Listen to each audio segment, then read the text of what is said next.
என்ன மாதிரி ஒரு வின் இந்தியாவுக்கு தொடர்ந்து 2வது முறையா ஃபைனல்ஸ் போயிருக்காங்க T20 வேர்ல்ட் கப்ல. இங்கிலாந்து versus India second semifinal Mumbai வான்கடேல. டாஸ் ஜெயிக்கிற இங்கிலாந்து பவுலிங் சூஸ் பண்ணி ஃபர்ஸ்ட் பவுலிங் போட வராங்க. வழக்கம் போல அபிஷேக் சர்மா 9 ரன்னுக்கு அவுட். அங்கிருந்து பிடிச்ச சாம்சன் இசான் கிஷனோட ஒரு மொரட்டு பார்ட்னர்ஷிப்பை போட்டு 97 ரன் பார்ட்னர்ஷிப். யார் போட்டாலும் அடி. ஆர்ச்சர் எல்லாம் பயங்கர அடி அடிச்சிட்டாரு. 89 ரன்னுக்கு சாம்சன் அவுட் ஆகி ஒரு வெல் டிசர்வ்ட் செஞ்சுரியை விட்டுட்டாரு. பட் ஆனா ஒரு சூப்பரான நாக்கு சாம்சன் ஆனது. இஷான் கிஷன், பின்னாடி வந்த தூபே, ஹர்திக் பாண்டியான்னு எல்லாருமே பேட்டிங்ல அவங்களோட கான்ட்ரிபியூஷனை கொடுத்து டீம் ஸ்கோர் வந்து 253. செமிஃபைனல்ஸ்ல 253 ரன்னு 254 சேஸ் பண்ணுங்கிறது சாதாரண விஷயம் கிடையாது. எல்லாருமே இந்தியாவுக்கு ஈஸி வின்னு தான் நினைச்சிருப்பாங்க. அப்படி நினைச்ச மாதிரியே இங்கிலாந்துக்கு வந்து ஒரு கொலாப்ஸான ஸ்டார்ட் தான். ஃபில் சால்ட் ஹர்திக் பாண்டியாவோட ஃபர்ஸ்ட் பாலே அவுட்டு. அடுத்த ஹாரி ப்ரூக்கையும் பும்ரா தூக்கிட்டாரு.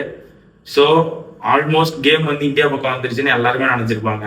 அங்க இருந்து பெத்தேலோட இன்னிங்ஸ் கடைசி ஓவர் வரைக்கும் மேட்ச் எழுத்துட்டு வந்துட்டாரு.